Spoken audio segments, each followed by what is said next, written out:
You all know this man. This is Che Guevara, and we are actually in Havana, the square for revolution. I learned a little bit about Che, and he was a medical student. He was born in Argentina. He grew up actually in a privileged family. Then he actually took a bike ride with his friend in Central America, South America, where he actually seen people's misery, sufferings, and he realized that medical is not the way to help people, and he wanted to fight against the local government. That's how the movement started. Then he moved to Guatemala and then Mexico. In Mexico, he met actually Fidel there, and then the revolution in Cuba took place. The guerrilla fight took like 2 years, and they overthrew the government at that time, Batista. Batista was backed by U.S. government. Batista took power through a military coup, and at that time, Fidel actually didn't know how to govern the country, and they were leaning towards Soviet Union at that time, and they becomes a good ally with the Soviet Union. They never get in a touch with the U.S. And Che actually took the position in the government as a finance minister, and he also became the head of the banking system. But at some point, Che was ruthless too. He was killing people, anyone against him, against his revolution, he killed. The history says that he killed 100 people by his own, and he ordered more than 20,000 people to be killed. So when he was ruthless, Soviet didn't like it, and of course the US didn't like it either. At that time, Fidel actually had a little bit of trouble with him, with the relation, and he sent him to several countries for tour. He was outside of Cuba for 3 months. Later he went to Soviet Union. He's the guy who actually signed the paper to bring Soviet missiles in Cuba. There's the missile crisis started in Cuba. And he was kind of ruthless, and he said one thing about America at the time, that if Cuba would be in control of this missile, they would actually fire it to U.S. Anyway, the things didn't go well with him and Fidel, and he actually resigned from all his government position. And he was a citizen, honorary citizen in Cuba. He denied that too. He then took more than 100 people, his comrades, to Congo. And there was another revolution that he tried to help, and at that time CIA was keeping eyes on him. He didn't succeed in Congo. He moved to Tanzania. He took shelter in Cuban embassy in Tanzania, and then he came to Spain. From Spain, he moved to Bolivia. That was his plan, but he didn't came to Bolivia like a free man. He actually changed his name, passport, and things like that. He came through Uruguay.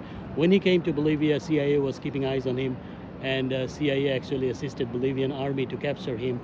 And when he was captured, CIA took him to Panama for further interrogation, but Bolivian president at that time wanted him to be killed as soon as possible, so he was shot to death in Bolivia. His hand was cut and sent to Argentina, and then sent to Cuba to prove that he's dead, and his body was buried in an undisclosed location.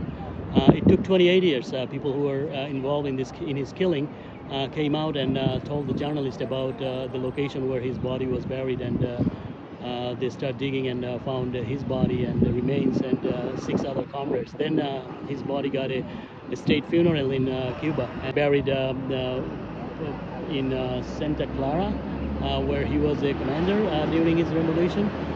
That's his story, and basically, he's a legend, he's an icon. He has been seen all around the world. He inspired many people, but when you think about his dream, his philosophy, and actual outcome, it's actually not that good. In Cuba, they suffered more than half a century. The situation is not good here, and today's Cuba, the people, young generation, they actually see him as just the commercial product, on a T-shirt, on a mug, on a souvenir, but there is no real impact. People are no longer probably inspired by his work or thoughts or philosophy. So this is definitely a different kind of visit that we have on our list. Everybody knows more or less about Cuba, the revolution that took place, Fidel and Che Guevara. So I started learning a little bit about this. I'm no expert talking about any one of this subject probably, but one of the things that I wanted to explain, and which is my personal opinion, is the idea that Che Guevara had is that the idea is bigger than the actual outcome, which is where right now is more than half a century.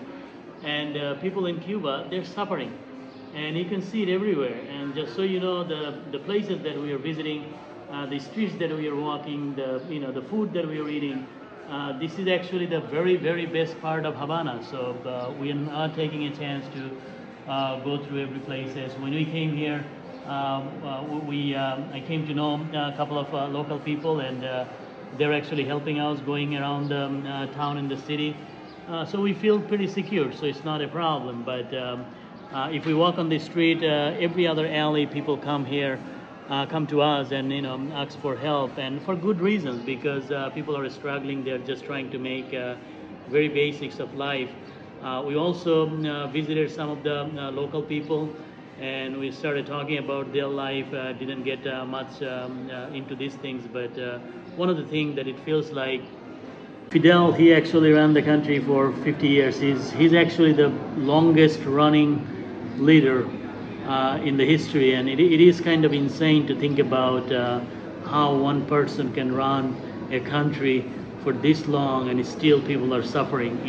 So we're standing in front of the Revolution Museum, and inside there is a boat, and you probably can see museum is closed today. It's called, the boat name is Grandma. So this is the boat where Che, Fidel, and all of other comrades, they came from Mexico to Cuba during the revolution. So this is the historic boat. It's resting now in the museum.